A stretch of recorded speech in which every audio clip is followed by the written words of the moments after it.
from Mike, and I will be your host for today. Okay, I hope everybody can hear me loud and clear because we have a little bit of disruption this morning. Okay, nonetheless, welcome to Mike's Technomart Malaysia's webinar series. Today we will have a panel session on digital transformation in transport and logistics. Now, allow me to introduce briefly about MITE. MITE, or Malaysia Industry Government Group for High Technology, is a technology think tank. The key role is building and driving partnerships in technology through a consensus building platform between private and public sectors and providing strategic advice and alliances to shape technology studies, capacity building through policy interventions, as well as flagship programs and strategies for the country. So speaking of flagship program, Technomart Malaysia is a MIC flagship program which focuses on promoting local technologies, local entrepreneurs in nurturing industrial ecosystem development. It serves as an avenue for local industry players and entrepreneurs to demonstrate, to exhibit their technologies, capacities, capabilities, and solutions to relevant stakeholders, substantiate to the fourth industrial revolution and its peripherals to enhance productivity along the value. On this note, today we shall deliberate on digital transformation of the transport and logistics sector, especially with the new normal and how it is impacting the industry. Before we begin, allow me to do just a few housekeeping rules. Okay, first and foremost, as you can see early on, we faced a lot of interruptions. So we would like to ask all of you, the participants, to mute your microphones and turn off your video upon entry. And speaking of questions, please drop your questions in the chat box or in the Q&A section on the right side of the screen. And our moderator and panelists will take it up during the Q&A session. Okay, and if you encounter any technical issues or cannot enter our session, please alert the secretariat through the chat box or try to exit and re-enter using the same link that you have received. All right, coming back to the session. With us today, we are so privileged to have our moderator, Mr. Kamarudzaman Jahidin, or in the industry or on social media, we call him KJ. Okay, he is the director of Power Node Solutions Sdn Bhd. Okay, and distinguished panelists in various areas, and he will be introduced by our moderator afterwards. A bit of introduction on Mr. KJ here. Okay, Mr. KJ hails from Selangor with a master in IT Technopreneurship, University of Technology Malaysia, and he has 30 years of experience specializing in technology and manufacturing. He currently holds the position of Director at Power Solutions in Bhd, an information technology company. And now, with great pleasure, I would like to invite Mr. KJ to begin our discussion for today. Mr. KJ, over to you.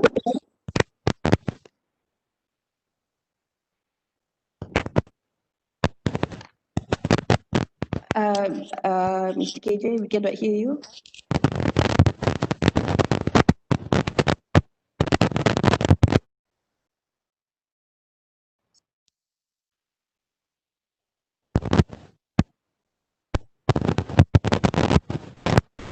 Hello.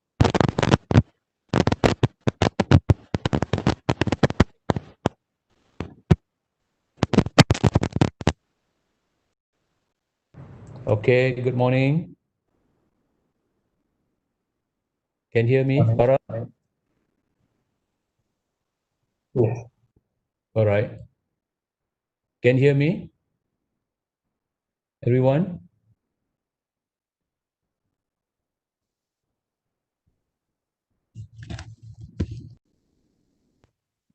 Hello.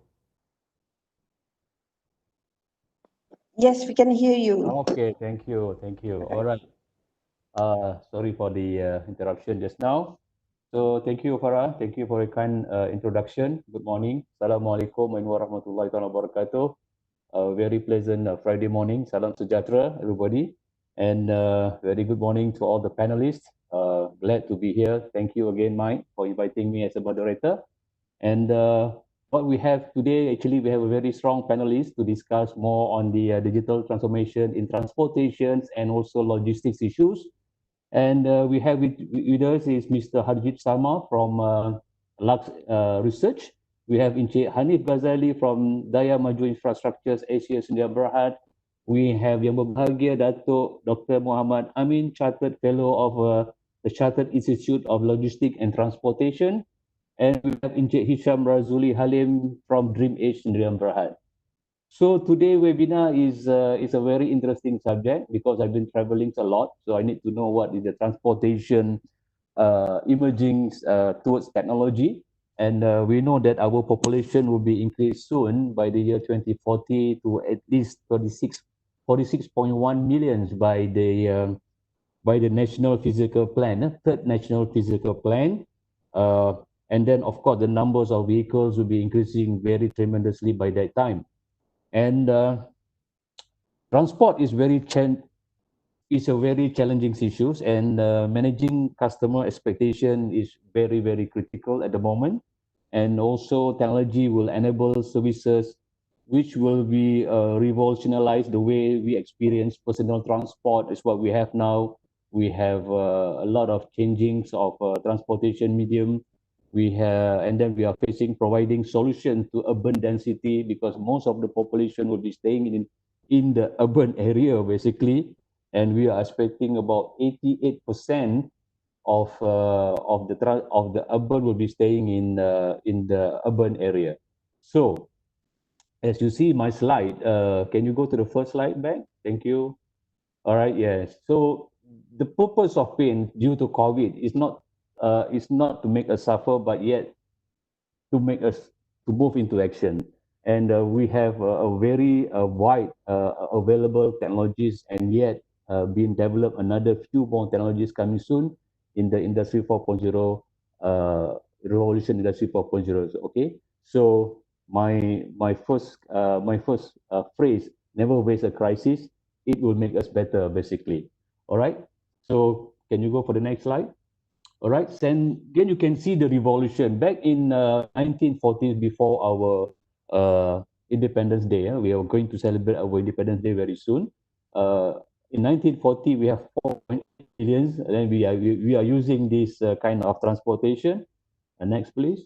And then by the year 1986, while I was studying in US, so with the numbers populations of 17 millions, we are producing our own first national car.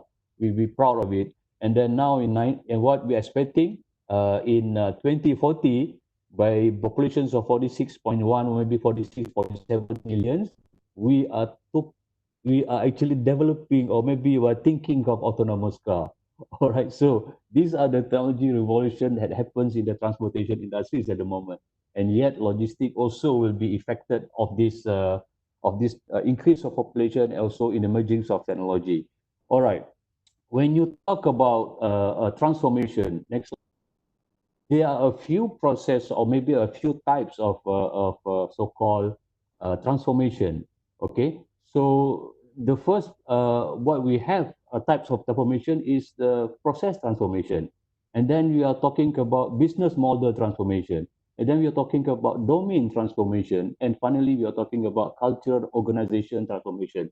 Today, what we will be discussing more on this, you can see if currently we are using a previous kind of process flow in transportation, maybe there will be a change in transportation process. And then maybe also on the business, they're no longer waiting for the taxi to come, but now actually we are using our headphone to call for a taxi or to call transportation to come to us very efficiently. All right. And then we talk about domain transformations. What happened to Amazon? Amazon basically they are selling online, but now they are producing more like cloud management system. Then they are actually transforming a bit on the what they have done so far. And then we can talk about human capital. So we need more human capital to talk about technology. As everybody knows, technology cannot stand alone. We need to have people has to interact to the technologies. Otherwise, the technologies will just be very lonely. So when we have these two interacting to each other, technologies and people to interact to each other, then we have a total ecosystem of a new technologies emerging to our society. And as well, of course, the most important thing, we have to build our society knowledge to become a knowledgeable society, so that we have an open system with the technology. All right, next slide, please. So before we start with our first speaker, I would like to share with you what is Industry 4.0 is all about. We have a few pillars. So we have augmented reality, we have Internet of Things, autonomous robot. I think the previous session, somebody has talked about collaborative robots. You can see now drones been using. I can consider a drone as a aerial a robot as well. Okay, and then you talk about artificial intelligence is what we actually in the deep a mess in developing our own artificial intelligence team. And then we talk about big data analytics, we talk about system integration, so we talk about simulation. That's where transportation has to do a lot of things. We talk about cloud computing, cyber security, and finally we talk about augmented reality. And remember, this is not static technology, they are dynamics. They will expand whenever we go, whenever the times change. There will be more, lot of technologies coming in to the world, and we are expecting more Malaysian to develop more technologies toward this Industry 4.0. And then next slide, please. So it's actually Industry 4.0 basically is just a real-time data capture, all right, and then sharing the data or info through the technologies, and finally collaborated it into cyber physical system. All right, next slide, please. Then you talk about cyber physical system, it's just a 3C, all right? So transport also, I mean, Technomart, they have 3C, then cyber physical also has also 3C. We talk about communication, we talk about control. Next slide, just click, all right? We talk about communication, we talk about control, and also we talk about competition, so that we can manage the data better in the future. All right, so without further ado, I would like to have Mr. Harshit to share from Lux, all right, from Lux Research, to share with us on what he has talked about, so-called research on transportation, also logistics. Let me briefly explain about what Mr. Harshit Sharma is doing. He leads Lux Research services for the digital transformation of heavy industries, all right? And then such as logistic, oil and gas, marine. Then we have and based in Singapore. All right, so very close to me. I'm now in Johor, basically. All right, and then Harshit has a deep expertise in the key emerging technologies such as digital twins, asset tracking, blockchain, and then also we had he has a cold chains monitoring. So he will be talking about the growth of transportations and logistic industry, which is e-commerce, effect of e-commerce, effect of oil crash, and also he will be talking about digital transportation of logistics, the planning, the transit, the rivers, and also the technologies. And maybe he can share with us some case studies that what he has done. And then the final one will be the impact of COVID-19 in logistics. So I believe Mr. Harshit Sama is ready, and then we are also ready to hear some experience and also some knowledge sharing with us. Mr. Harshit, are you ready? Yeah, I'm here. All right. Hopefully everybody can hear me. Let me just get my sharing going here. I think need some access to get the sharing button here. Okay, perfect. You can see that coming through. Let me just do that. Okay. So if anybody can give me a thumbs up if the slides are all going through. Okay, I see that thumbs up. So once again, good morning, everyone. Hopefully everybody's doing fine and great, and looking forward to the weekend. And as the topic here is going to be a discussion on the digital transformation of transportation and logistics. But Also, a very brief discussion on what are the mega trends that we're seeing in this industry and essentially why digital is interesting in the first place. So we'll sort of take that sort of angle as well. Very briefly, about Lux Research, we are a market research and consulting firm, and we do research on emerging technologies. So things such as digital twins, AI, hydrogen, these are just perfect examples of areas we do research on. And if you're interested to know more about us or ask me any questions after this session, just follow us on the social media outlets. We are happy to get a dialogue going through. So coming back to this presentation, I first very briefly just want to spend some time on what are the major challenges of logistics today. So we all are well aware of how the e-commerce industry has come through, but the challenges are slightly more nuanced. So we'll quickly talk about that and also come into the angle of COVID, how has that really impacted the automotive sector, and then talk about how digital transformation can be used as a tool to resolve these challenges. So this is a very big topic, of course. There are many things you can do in digital transformation. So we will take one case study and talk about how it brought value to a certain company in logistics just to drive that point through. And then lastly, talk about what's the outlook for this industry, given the fact that we are in COVID, and I'm sure that's the number one thing everyone's wondering about, what happens post-COVID. So we'll very briefly talk about that as well. So with that said, I think it's good to start this discussion with something of this kind of a figure, which really shows to you how the transportation and logistics industrial T&L has really behaved over the last 10 to 15 years. So if you see on the figure on the right, you will see that generally the biggest companies in logistics, their revenues, whether it's UPS, FedEx, DHL, they all have done really, really well. As a matter of fact, all the Korea companies, especially FedEx, have grown by roughly 75% between 2008 to 2018. So this has been financially really good industry to be in. And this is not just for the Korea companies, even the transportation companies like Maersk or Coininago, everybody has seen a good sort of growth in revenue in general. So compared to other industries like oil and gas or power, finances or revenue is not an issue for this industry, at least before COVID sort of came through.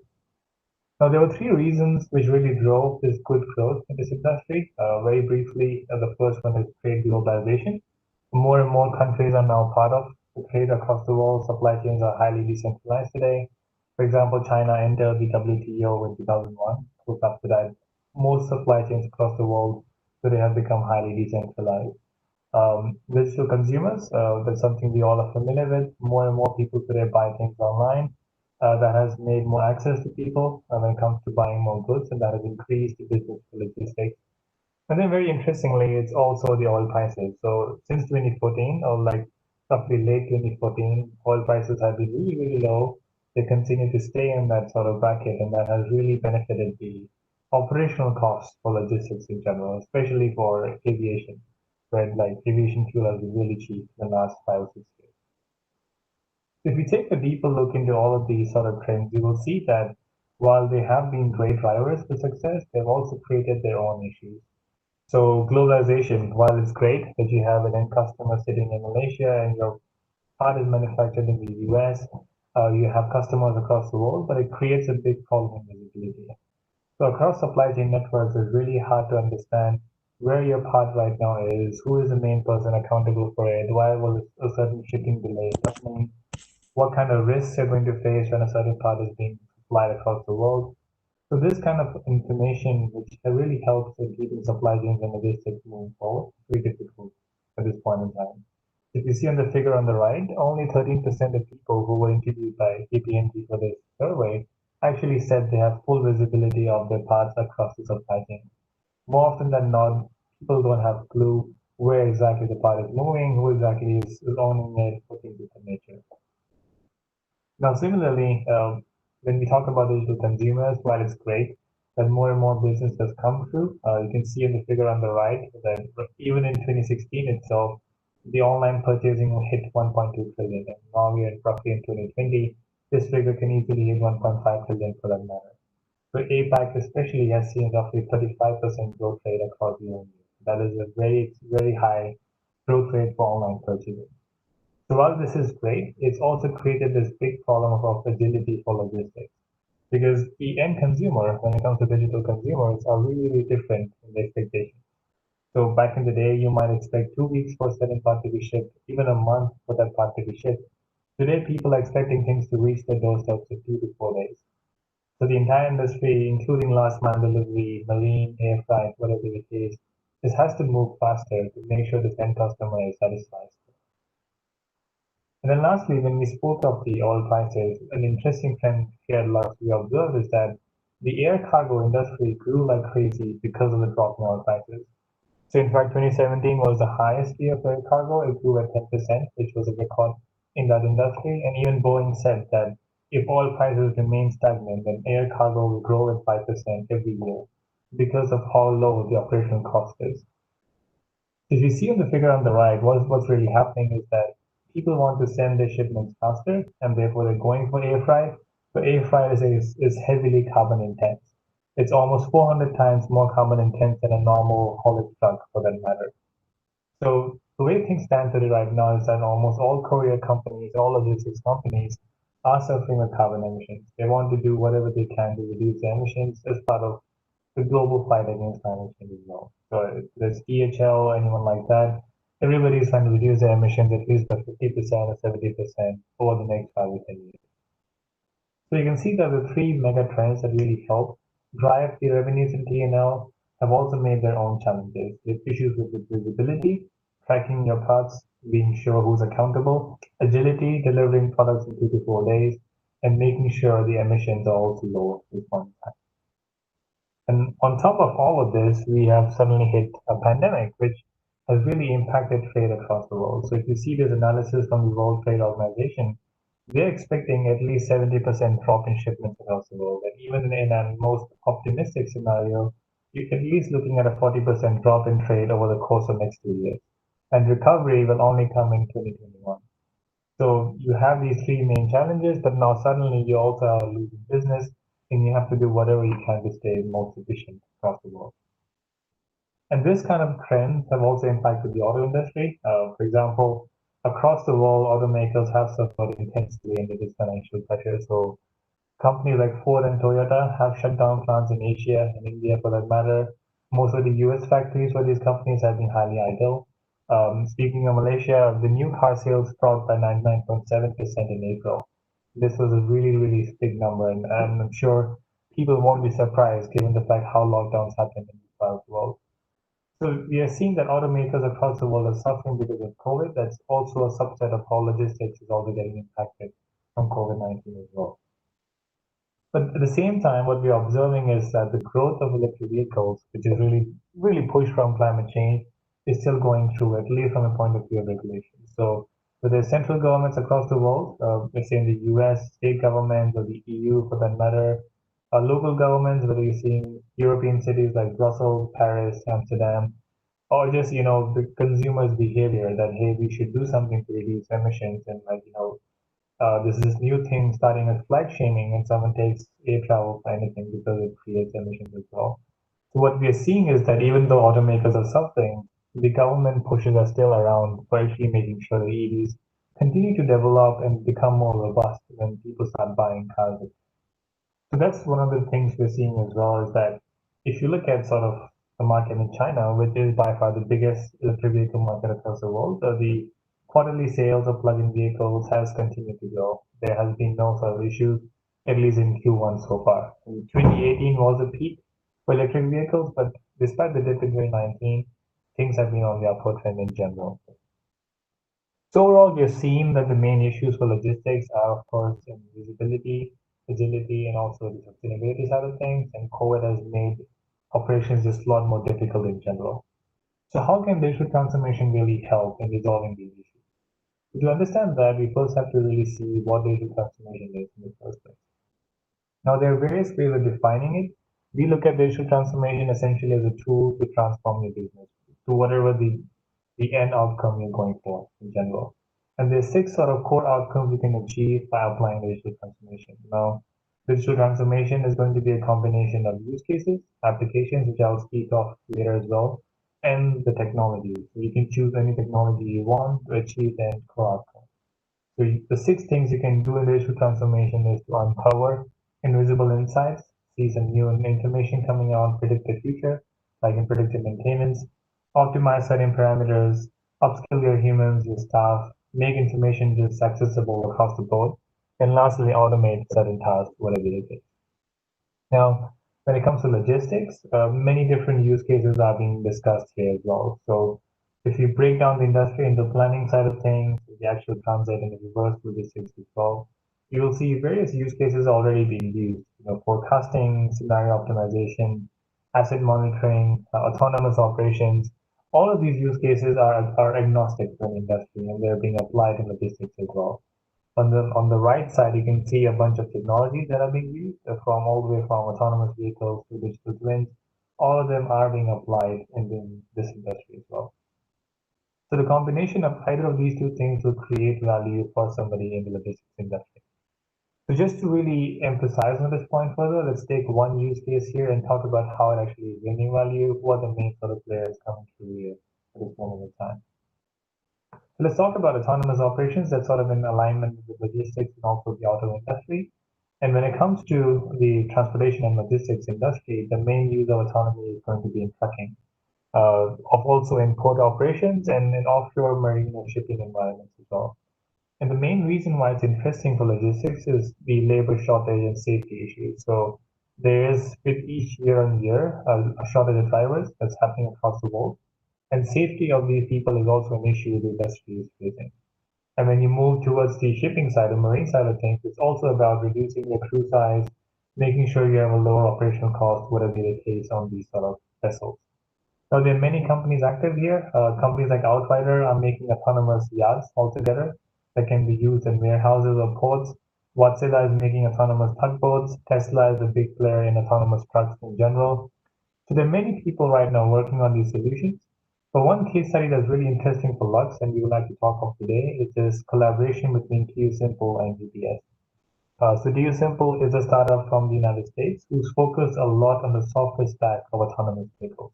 So they're not really focused on the hardware, but more so on creating the AI or software for autonomous vehicles.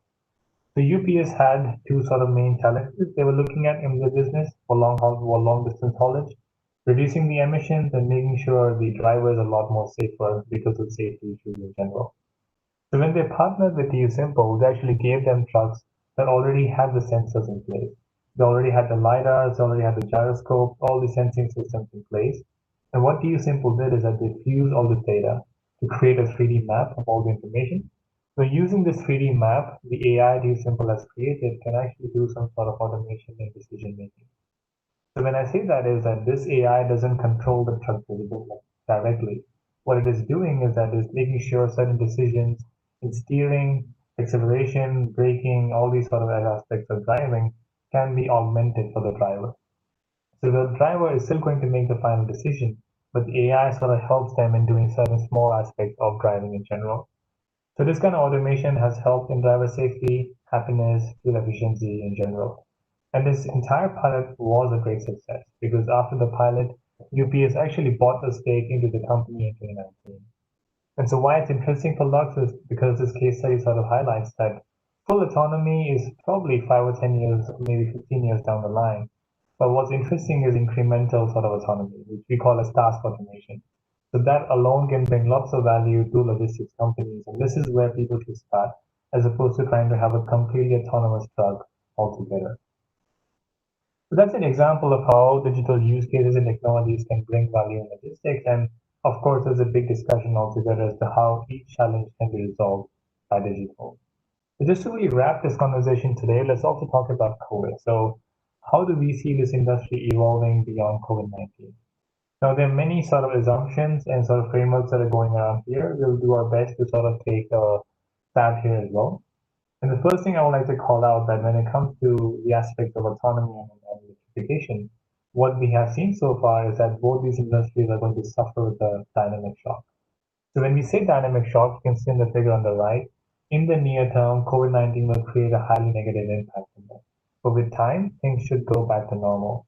So when it comes to electric vehicles, what we are seeing is that certain markets like the US, for example, where the government regulation isn't that strong as the European Union, the sales are falling because when it comes to such kind of an environment, people will buy vehicles if they are buying which are the cheapest, not the ones that are more sustainable.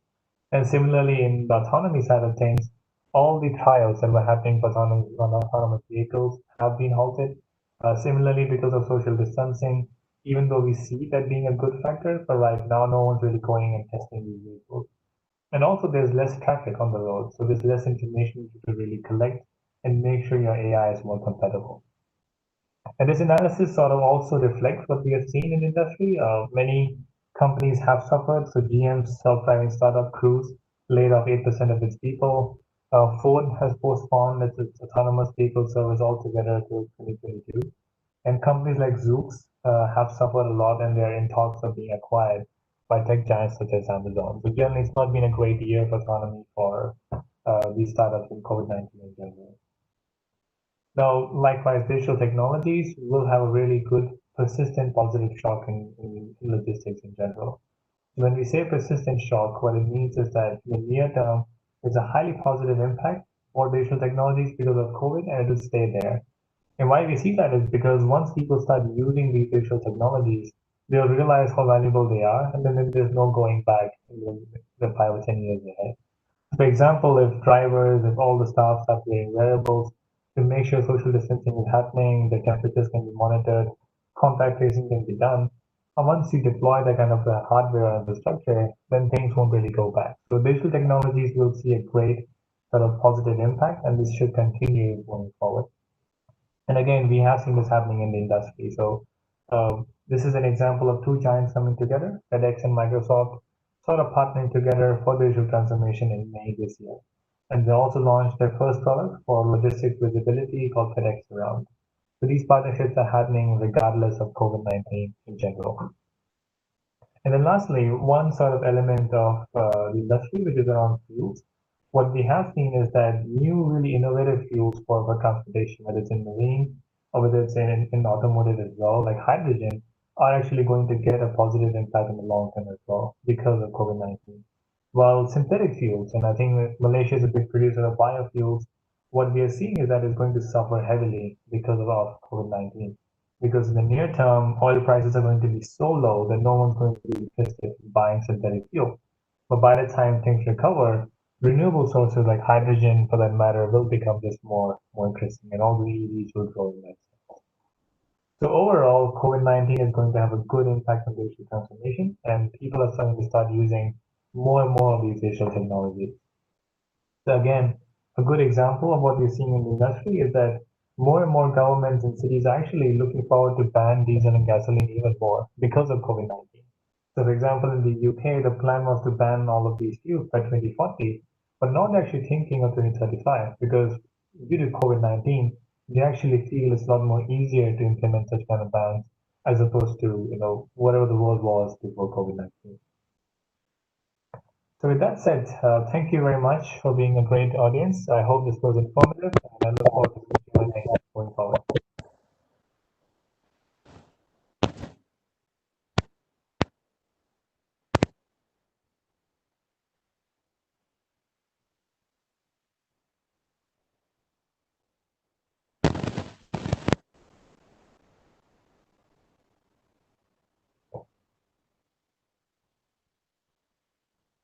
We can't hear you, AJ.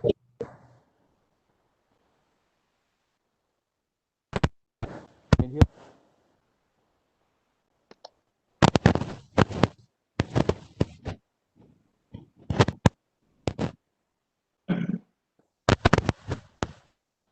KJ, we cannot hear you. All right.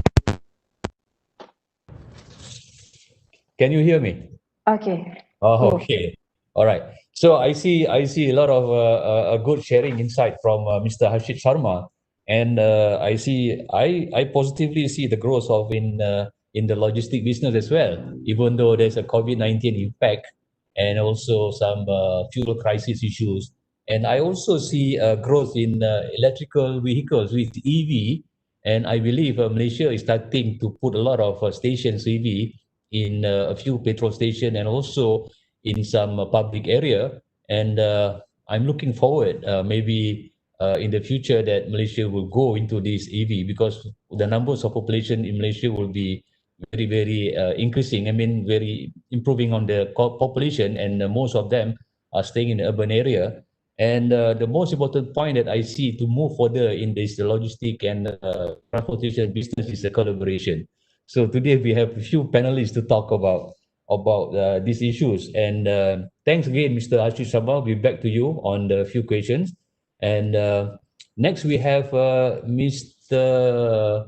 Uh, what we call that, Mr. Hanif Ghazali, to talk about digital transformation in Malaysia rail industry. So before that, I would like to have some input since I also in charge of the smart city as a solution architect. I would like to have these words. Smart city is actually when the rich people using public transportation. So that is a huge definition and in the deep definition. So maybe I'll just briefly introduce Mr. Hanif Ghazali. Basically, Mr. Hanif Ghazali is the head strategic communication and also stakeholders relation to Daya Maju Infrastructures Asia Sdn Berhad, a well-experienced construction company with over 24 years in track work industry, which is based in Damansara, Kuala Lumpur. All right. And he's also an honorary secretary of Malaysia Rail Industry Corporation, MARIC, since 2017. For your information, Mr. Hanif, I've been using ETS quite a lot. I love the ETS business class so-called hospitality. I love it very much. Okay, and then his 23 years of experience in key account manager, public relations, marketing and communication, media, journalism, and business development has led him to explore opportunities in many sectors, especially in rail. So he enjoyed the challenges. Wow, same to me. I enjoy challenges as well. So don't limit our challenge, all right? And then career path in rail industry since he joined Malaysia Railway Community in 2014. So maybe I would like to welcome Mr. Hanif Ghazali to share with us some of the insight or maybe some of the experience in the topics of digital transformation in Malaysia rail industry. So to you, Mr. Hanif.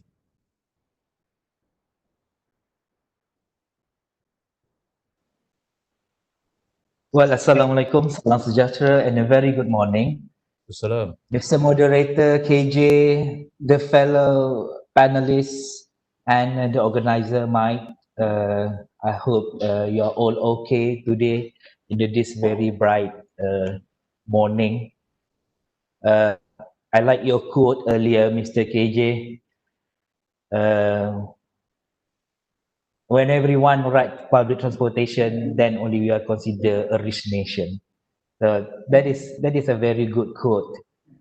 Well, to start off, the committee has prepared for me 200 pages of slides, which I would like you to bear with us, with me, and I would like to, I will try to very much to elaborate it one by one. All right.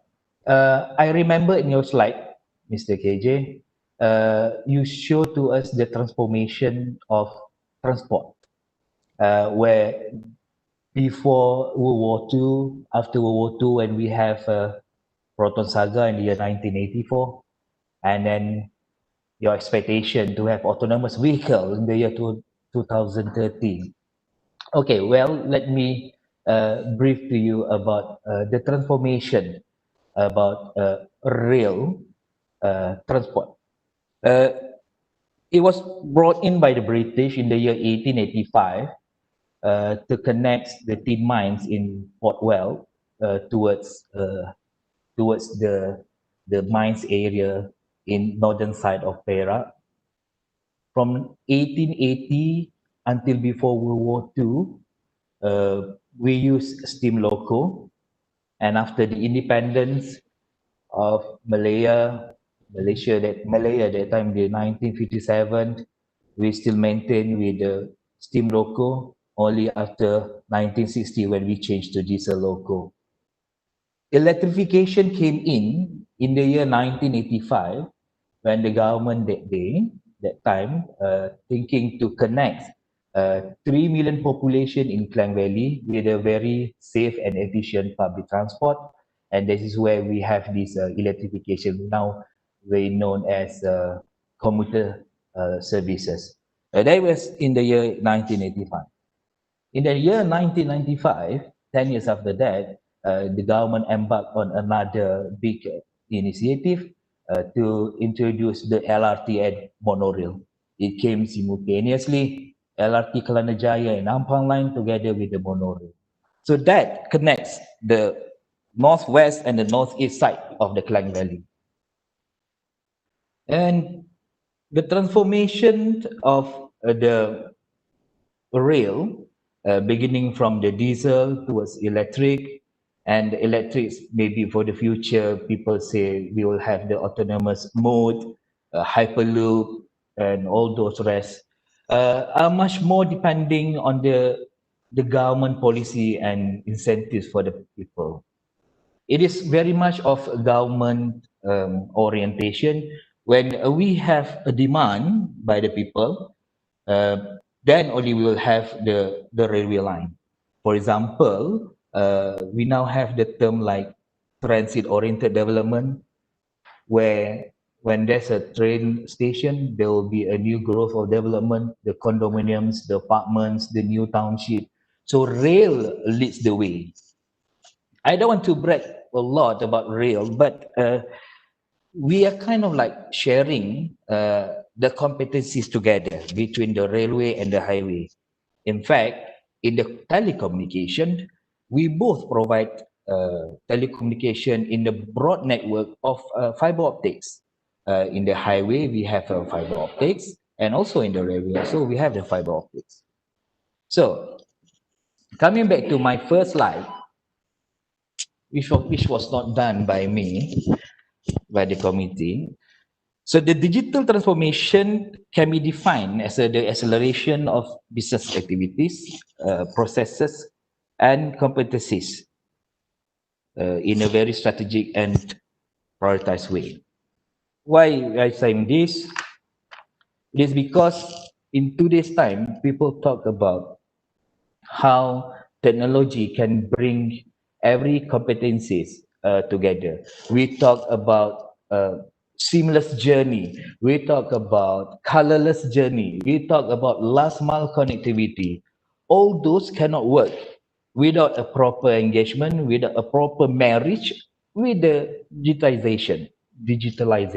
Meaning to say, we now have 5 operators in the urban rail, and all those are working in different manner, different systems, different MRO, different train maintenance, different system maintenance. In fact, with a different scale of ticketing. To move further, to move forward, the country need to have one single united system that can connect all the rail operators into one system. And this one system must connect to the extension of the system. Extension is those things like the e-hailing, the taxi, and now we have the term like micron mobility. Some people, while enough, they ride from their house to office using trains. When they stop at the last station, they go out from the station, and to continue to the next journey to the office, they ride scooter. So scooter is a new form of micromobility. So how all this can interact together without any disruption? The only answer is AI.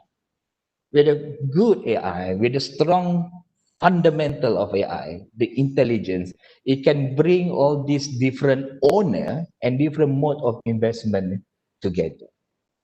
In my next slide, I will tell about the digital transformation in the Malaysian Railway, which I can say now, in my personal opinion, is at the level of 30%. We are not yet towards the 50%. We are still have more to catch up in the area of predictive and preventive, in the area of rehabilitation and also maintenance. We need to go beyond that. And the digital 4.0 is the one that can help us. But we must bear in mind, this is like we're putting together human capital and robots together. We cannot let the robots overrule us. Once we put too much investment to the robots will take away the jobs by the human. What will happen to human? The total strength of the railway community in Malaysia now is at 25,000 strong employees. They work in the clusters of industries. They work in the operators like KTMB, Prasarana, Kelai Express. So we have like 25,000 employees under the rail industry. So the impact of this digital transformation, yes, we need digital transformation. We have seen now some physical proof, like the communication between train and train. Now we are using the CBTC, Communication Based Train Command, CBTC. So there is there. Only that those things that people from the industry of the digital industry, AI industry, whatever that they bring in, sometimes uh, it's too huge for us, for our appetite. No? In my next slide, I also tell about the chances and the risk in railway industry, right? In Mr. Harshit presentation, they tell about the chances now, especially beyond after Corona, the drop of oil price, you know. But you see, it didn't match. Oil price drop together with the revenue of sales of the car. Usually, if in the principal economy, if the fuel price drop, there must be an increase in the sales of car. But why it happened? Why it becoming like this? You know, those things that we understand in the principle of economy is changed. So I can say that the model of economy is changing. I read it this morning, tourism industry will only recover in the year 2023. So what will happen to the transportation industry, the aviation, those things, you know? The salarymen, people who work in the tourism, people who go to work, you know, people who use public transportation. And moving forward, the government in Malaysia, to ease everyone's burden, offer. I'm not criticizing the government. The policy is good, but to give a ticket campaign of 30 ringgit passes, monthly passes per month, is clearly dropping the revenue of the public transport. So those things, the digital, the AI, it should be bring in to find ways how to increase those things that we lost during this pandemic. In my next slide, uh, is the same matrix of digitization, the 4.0, which was presented by Mr. KJ and also Mr. Harshit. Same, you read the same, I also read the same, I also understand the same. But now, as I mentioned earlier, we must pay a lot of investment and concentration towards the seamless journey, which I think, in my personal opinion, will be beneficial for everyone, where we integrate all the players that bring human, where we interfacing every factors that bring cargo, especially with the emergence of the e-commerce. I saw in the Mr. Hajit presentation just now, e-commerce. In Malaysia, yes, we are also in e-commerce. During Corona, people got no need to go to work, so they work at home, and suddenly the bill of electricity increased because they sell everything from their house, you know. Put it in a very good way. That is what we call the emergence of FMCG, fast moving consumer good. So this FMCG, we need to capitalize not only the cargo system, not only the logistic system, but also to bring in people that use trucks, lorries, small lorries, and also the grab driver, the runner, the kap chai king. So from this big, you just imagine if we have a solid model of a business that carry a warehouse to warehouse using trains, we can have a very big networking. And lorries can bring this from warehouse to region, and small lorries also the grab runner can bring it to door to door. So we can have a freshly cooked mee rebus from Muar, cook at 8 a.m. in the morning and reach Kuala Lumpur at 9:30. Not fresh anymore, but yeah, it is. So in my next slide, the model of operation.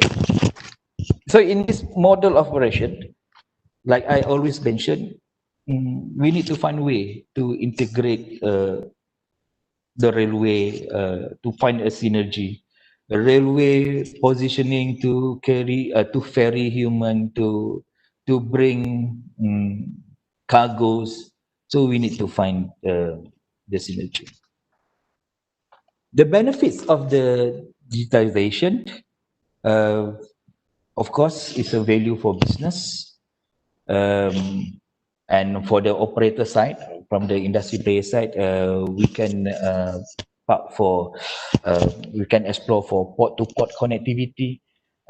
Those things that we didn't explore is the cross border connectivity, where the factories from southern of Thailand, factories from Yala, Patani, Nakhon Sitamarat, when they want to export, they must go to Singapore, export their veggies, export their livestock. So we have this cross-border connectivity. It will be very beneficial for the industry. So slowly business can start their revenue, can start recovering. Um, at the moment, those things that happen in the border, sometimes they took time to cross, from CIQ to CIQ clearance, too many layers of documentation. But if we put intelligence, if we put robots at all these processes, same like Mr. Hashim presentation just now, identify the statement of need, and we put in the brain, we put in the robot brain, so everyone can make money. Next is the mobility platform. This is the travel apps that we should have under this mobility platform. This coming back to my seamless journey. Why people in Malaysia, we have 7 million population in Klang Valley, and we have 800,000 people use LRT and MRT. We already reached 1 million passengers for the ETS, but the number there's still a room for improvement. In my opinion, what we need to do is we must put some leverage, especially on the booking, on the platform, on the systems, so that passengers can plan their journey. We have e-hailing. I think it covers like most of the areas in Peninsula and also in the east of Malaysia, Sabah and Sarawak. So this e-hailing, we would like to see whenever the passengers reach the destination, e-hailing already wait to bring them to their final destination. All right, disruption of digital technology. I would say that this is kind of like to put we bring in the technology oriented development, the TOD. Generation today, the young people, the school leavers, the university, the graduate, the people who just joined the workforce, their mentality and their way of life is different from the remaining of us. They don't want big cars. They just want to stay closer to their workplace. They may be live in the condominium in the station A and their works at the office at the station C. They don't need cars. They need only studio apartment renting, but they need expensive bikes, bicycle. So these are the trend that changing. As a businessman, we need to understand this. Government, whoever they make the policy, also need to understand this. Um, if we put in a lot of subsidy towards something that is not giving a lot of benefit, the majority of the benefit for the sake of the nation, then it kind of like uh, wasting in the progress. Um, Let me tell you a little bit story about the KTMB line. KTMB, the Kereta Api Tanah Melayu line, is 1,600 kilometers from Padang Besar Gemas, Gemas Johor Bahru, and Gemas Tutumpat. So we all know everywhere in this world, everywhere in the world, every country's public transportation, especially rail, is a subsidized sector. Public, we pay our taxes, and the government has the responsibility to subsidize the travel. So some of the services under KTMB is already matured. Service like ETS, the commuter set, the Klang Valley. So they don't need a lot of assistance from the government. But those service that servicing rural areas, for example, the Gemas Tumpat line, and the Gemas Mentakap, Gomusan, so they need a lot of subsidy. So uh, digitalization can bring in new meaning into this distribution of subsidy. And from there, we can give an equal opportunity for everyone to grow. All right. I think we come to my last slide in the conclusion. In conclusion, for me, representing industry, we had no issue with robots to come in to work together with us.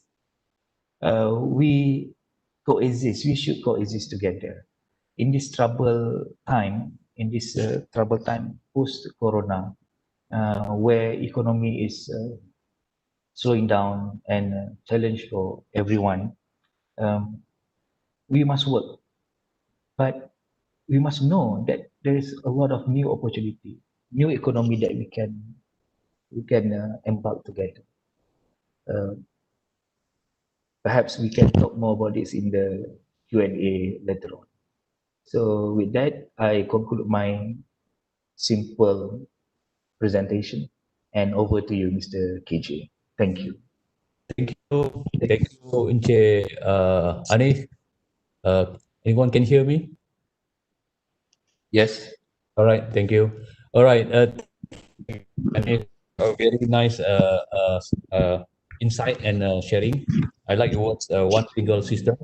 I was in La Roche, 400 kilometers from Paris. So it's a small town. So in system, they have to wait 40 years to get one single system. So I believe Malaysia also will have to go into that transformation, but don't give up. Don't give up. I'm looking forward on that as well. Okay. All right. So we are going into the panel discussion on the digital transformation and transport. I have introduced you, Mr. Harshid. I have introduced you guys to Encik Hanif. And let me introduce two more panelists, which is yang bahagia Datuk Dr. Muhammad Amin is a Chartered Fellow of Chartered Institute of Logistics and Transport, United Kingdom. His professional career basically through a unique hands-on opportunity to serve the total logistic industries.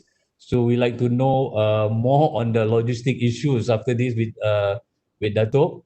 And then he's also it's a noble positions held by him were first chairmen of Project Cargo Coordination Committee in 1985, vice chairman of the International Ship Owners Association, and executive committee members of Supply Chains Asia, board members of Light Dues Authorities. Oh, he has a very vast experience in logistics. Many can ask him on logistic issues in Malaysia. All right, and then next panelist we have Encik Hisham Razuli Halim, is the head of engineering of at Dream Age Sendirian Berhad. I've been there quite some times. And Encik Isam is basically is a mechanical engineer, same species as me. As also electrical engineer, Encik Isam. A holder from University Putra Malaysia with a working experience of more than 23 years, specializing in technical and managerial aspects of engineering design, development, and also management. So his experience in automotive, being in Proton for 10 years as a key team members in developing various vehicle platforms for B and C segment vehicles such as Proton, Iris, Izora, Preve, Suprema, and also will be coming soon more and more model to be in Proton. So, all the panelists ready to answer my question? You guys ready? Thumbs up. All right, thank you. All right, we start with Encik Hanif, since he's the last one to present. I would like to ask him one question, Encik Hanif. So what are the some of the experience in embracing innovative technologies and digital transformation? I think you have explained a bit on a rail industry. So maybe you can share a little bit more on what are the some experience in embracing innovative technologies and digital transformation. Please, Encik Hanif. All right. If I may, uh, I should uh, mm, I should elaborate by mm, telling that the best and what's the best is always the best example is always in the aspect of MRO, the maintenance, repair, and overhaul aspects of rolling stocks. We have currently 100 diesel locomotives in Malaysia.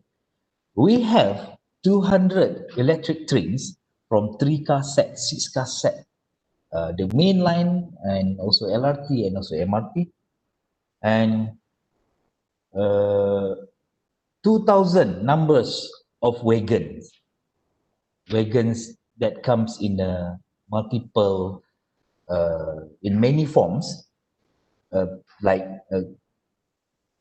goods wagon, cement wagon, fuel oil tanker wagon. This MRO is one clear example where we are like dancing with disruption. Disruption means we are always engaged with continuous challenge, especially when we have the demand from the economy, where we need to bring people, we need to ferry cargoes from destination to destination, but at the same time, we need to have a look at the readiness of our asset. So we have so many times that sometimes we because of we are doing the physical and also physical checking, we come across those things that will disrupt things in future. But bear in mind, there's not so many of derailment happen in the railway. Maybe like once in every 3 years. So for me, embracing the digitalization in MRO of trains is at okay level. And now, digitalization for the passenger experience. This is those things that much more needed to be emphasized, because managing people experience is some kind of discipline that really hard to master with. There's no, this is called like social engineering, where we need to know what people like. For example, for your experience, Mr. KJ, you ride ETS, you like the environment, you like the experience. You must know that we also have nasi dagang on board. Oh, yeah. A good menu that can complement, can add value to the people experience. Mm. So if we really can understand the people needs and the people expectation, ultimately we can get an increase of volume for the ridership for the public transportation. So that is two near examples of how digital can come in, robots can come in, don't call digital, just call robot. Robots can come in and can assist people in the public transport. Yeah. Number three, the cargo. Mm. So we have plenty of cargo that move from north to south, from port to port. Singapore ports, our ports in Johor, our ports in Penang, our free trade zone. So all this sometimes the challenge is to really to make it efficient. Efficient means the cargo, the consignment must arrive within 24 hours after arrive at port. So I'm sure that in 8 years' time from now, in the year 2028, when the ECRL finally completed, we can see a complete setup of a very modern and efficient AI to be implemented at the cargo operation for the ECRL. Because ECRL, one of the main purpose is to become land port, land cargo connectivity between the west and also the east. So All that right. is three scenarios that I can think of. That's Thank you. Thank you, Hanif. Very, very nice explanations. Next, maybe I can ask Encik Isham Zuli. Are you there, Encik Isham? Yes.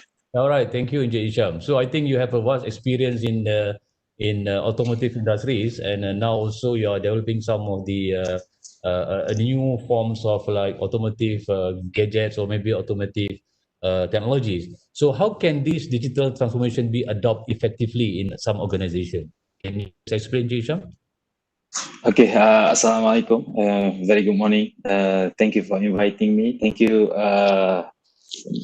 everyone. So basically, I'll try to explain in various form. Start from manufacturing processes up to the data security and so on. So basically, on the manufacturing processes, we already started early in the development for the clay modelings for automotive. So we already start to shift from the hard models to the virtual reality or augmented reality forms. So and then we can reduce the numbers of clay, and it can reduce a lot of cost and time. And for the prototyping, we already moved to digital simulations.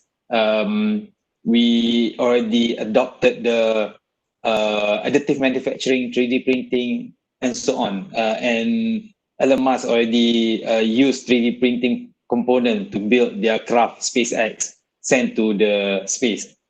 And for the testing of the vehicles, of the automotive vehicles, we already started to use virtual testing to replace some of the similar testing with a lot of data. So we can reduce a lot of cost, a lot of times, and iterate more scenarios in this. So the car will be more mature. And for the manufacturing, the industry already shift to the fully automations. Most of the modern factories already adopted the fully automation. So it can reduce a lot of delays, a lot of issues on the manufacturing. And when it comes to the ordering, previously we do manual orderings, but nowadays we already have a connected supply chain in between the tiering companies and also the manufacturing companies. So I'll talk about sales to be. Previously, we used to have a conventional showrooms. Everyone goes to the showroom to see the cars and so on. But nowadays, due to the pandemic, the COVID-19, we will experience a new way of purchasing a car. We will have virtual showrooms. You can have even at your home to see the cars, to experience it, to select, to choose the colors, to choose the fabric, and so on. So it will make us more creative, more innovative, not to distract us when we have some issues. So on the current purchasing system of the vehicles, we use higher purchase, most of us. But in the future, it might be we can have online shopping to purchase a car. It's not impossible, right? Some of the countries like America, they use eBay to purchase a car. So, and it might be in the future also, we don't even buy the car. The car company lease the car, so it can reduce the burden for the upfront payments and cost of the ownership. It will be a new normal of the transportations later on. And next, on the autonomous vehicles. So previously, we use full of the driver control, but in the future, when it comes to the maybe level 4, level 3, level 4 of the autonomous vehicles, we can have self-driving cars. So we can spend more times rather than driving the cars on the car, then maybe start working. When we stand out from our home, we already start entering our office. So it can increase a lot more productivity rather than we spending our time to drive a car. So, and on the maintenance, so Encik Hanif already touched a bit on the MRO, maintenance, repair, and overhaul. So for the automotive, normally in the current situation, we manually set the appointment for the maintenance and so on. For if we adopt the predictive maintenance with utilizing the digital transformations, it might be the system could call the cars to the service center while you are working. So you are like a boss, come to office and someone take care of the cars. We don't need to spend our weekend the whole day waiting at the service center. We can do more things rather than doing that. So this digital transformation can shift the paradigm of owning the car to the mobility as a service mode. So the mindset for the user for need to be changed. So currently in Malaysia, I suppose there are companies like Soka, they introduce, but the mindset, the mentality, if we rent a car, we need to think that the car is ours. It's not the rental car. So then we can change the how to say the way how it works, because currently if you see most of the people, if they are working, they drive the car to the office and they park the car for normally 8 hours and they drive back home. So the car doesn't do anything in the parking lot. So we want the car to work, not to sleep at the parking lot and at home.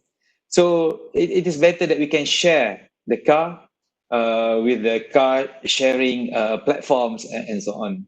So maybe for the grabs and so on. So, and then when it comes to the connectivity, there are a lot of data security and also protection. So in this, we could gather a lot of information about the driver behavior and so on, and it can relate to the insurance and many more. So last but not least, we are open to a trade by the other norms. So we require huge data security, very, very good firewall to be installed in the systems. So with that, I think that's all from me on these questions. So over to you, AJ. Thank you, Encik Hisham. We are running out of time. My questions to Dato'. Dato', are you ready, Dato'?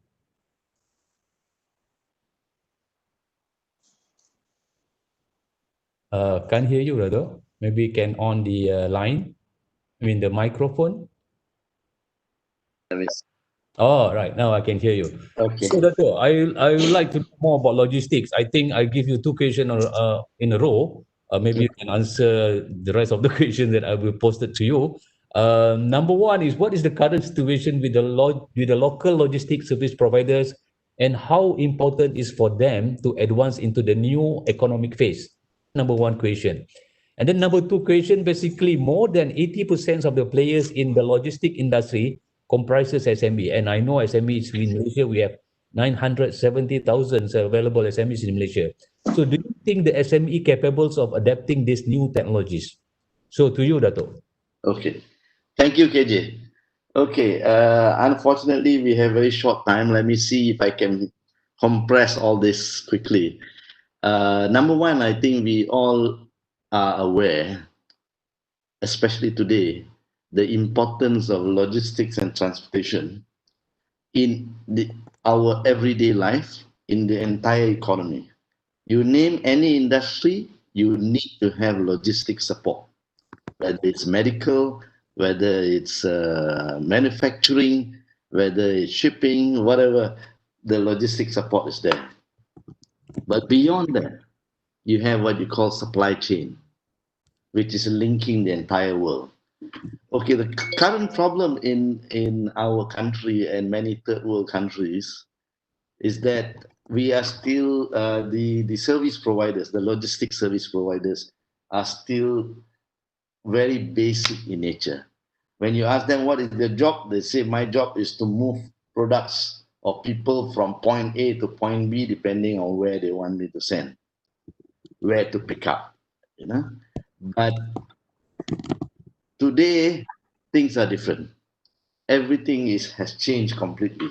In fact, we should be looking at logistics players thinking about how do I help my customers satisfy their end customers. So in other words, they need to know the entire process of where these goods are going, why they need it, when they need it, how do they need it, and then they provide the solution. So they must be thinking about solutions. Yeah. And moving forward, when you talk about solutions, when you talk about this, then digitalization, technology becomes so very important. So that's why I like to bring to the audience to what you call about the basic of supply chain. The world today can be viewed as one large supply chain. Consumers, producers, constantly communicating with each other. And the product goes through many hands before reaching its final destination. For example, when you talk about the shoe manufacturer Nike, at one time what they do is they outsource one portion of the shoe to one country, another portion of the shoe to another country, and finally the finishing of the entire shoe to a third country. But even when you talk about the first country and the second country and the third country, the raw materials and everything may be coming from other countries. So can you imagine the entire thing?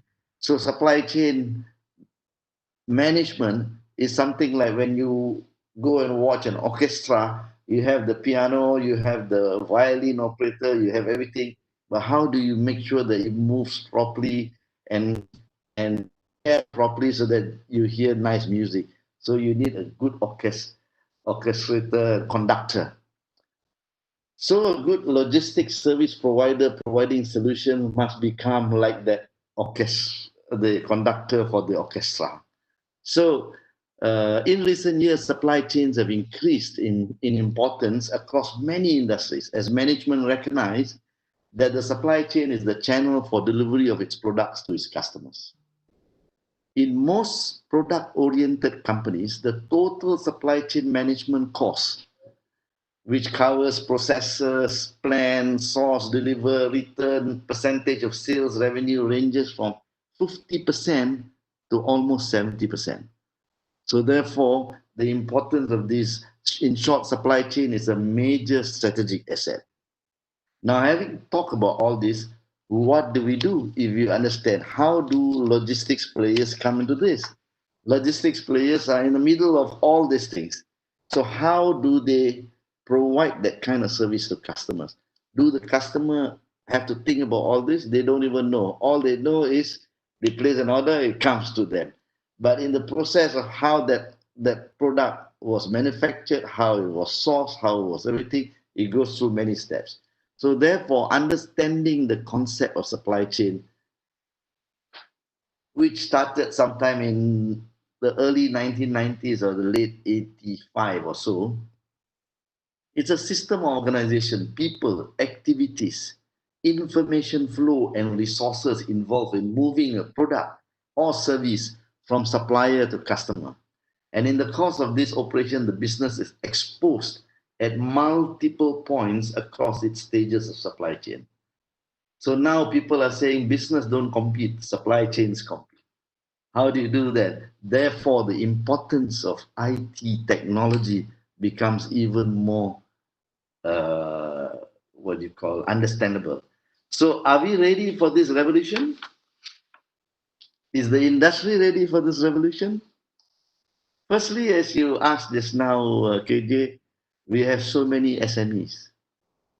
Okay, we put the SMEs aside. We ask the people who are in the service, in the logistics service providers, do they understand this concept in the first place? If they don't understand this concept, then they can't come up with solutions.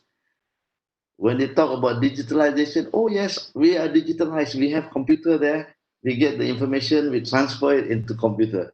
But that's not full digitalization. That's just transferring data.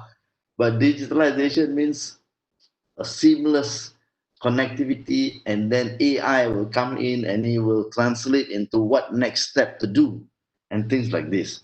So therefore, the importance of this is that there's a quote that I want to quote here. They say there is no such thing as business as usual. Business and supply chain leaders are metaphorically having to become time travelers, anticipating what they need to compete not just today, but 5 or 10 years from now. Companies must disrupt themselves or be disrupted in today's ever-evolving supply chain. Therefore, what we say is supply chain mantra is we have to disrupt, we have to rethink, we have to reinvent, we have to reposition. So that's why I tell my friends, this pandemic is a wake-up call for the whole of humanity to relook at how things are done. How do you conduct yourself? How do you do your business? How economy performs? How do you cooperate? How do you move into safety aspects and things like this? And therefore, the big challenge is how do you get the majority of the logistics service providers to move along this line?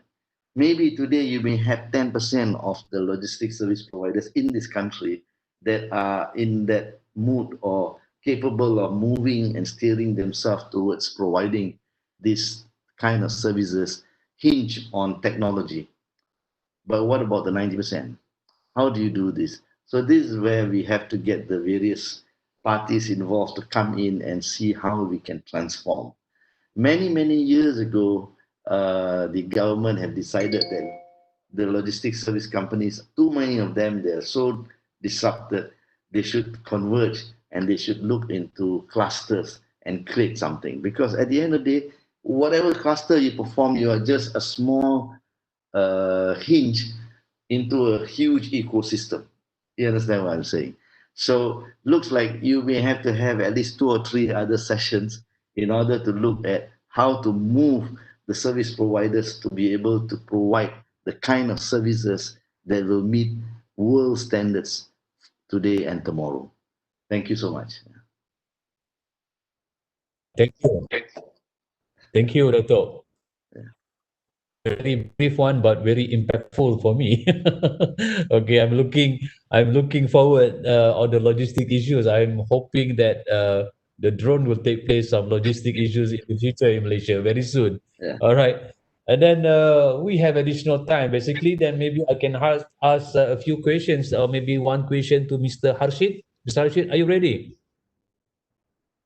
Yes. All right, thank you, Mr. Rashid.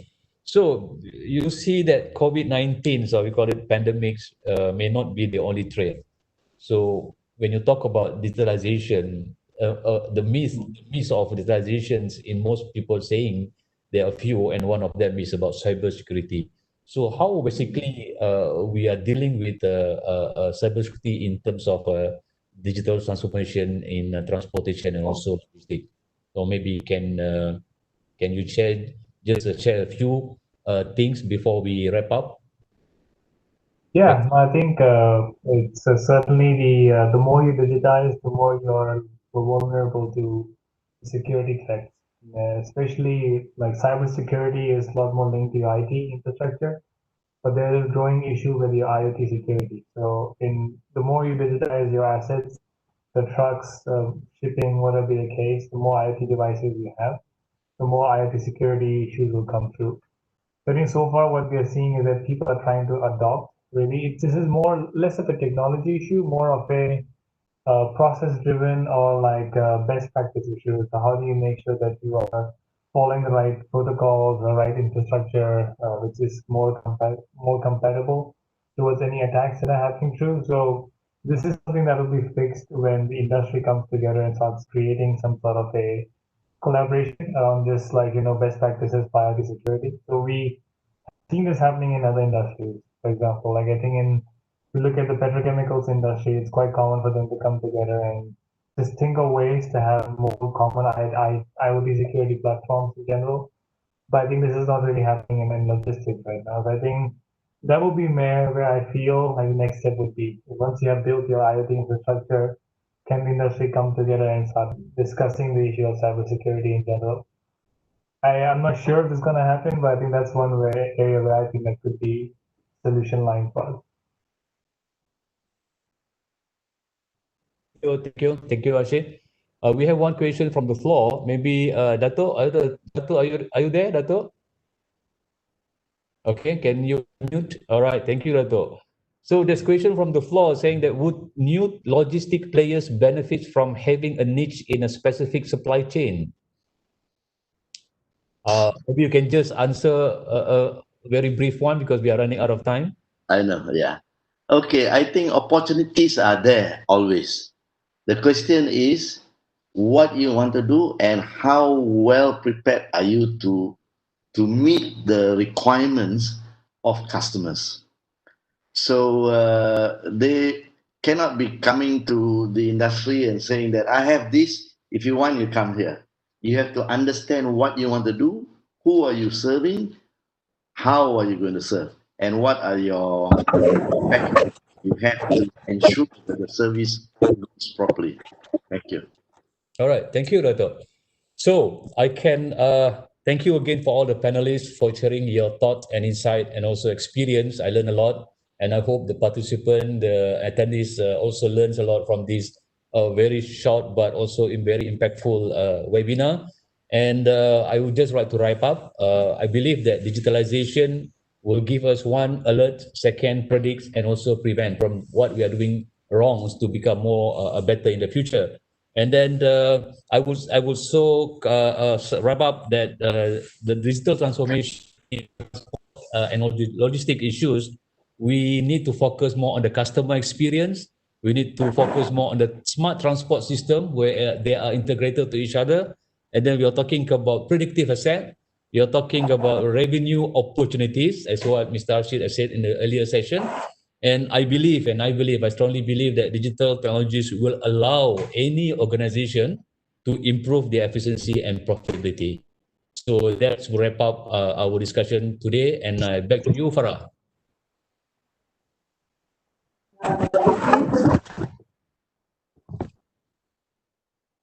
Okay, thank you, Mr. KJ, and thank you to all the panelists for your time here today.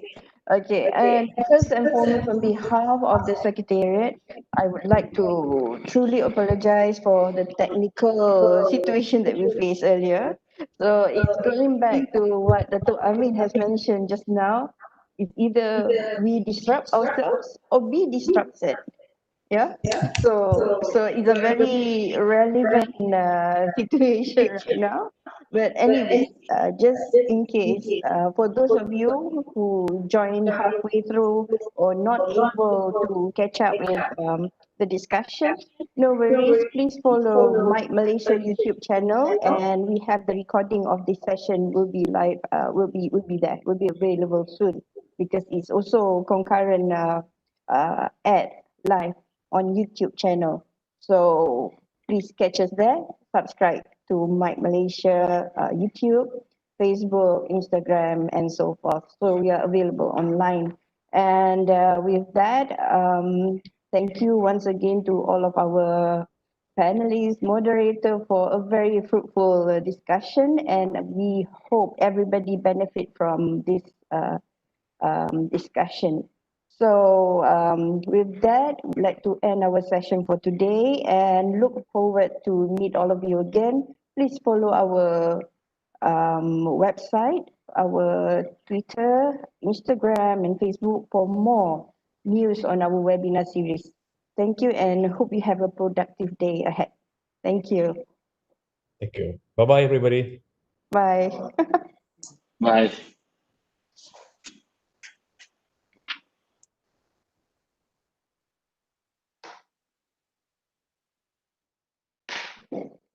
Belum lagi.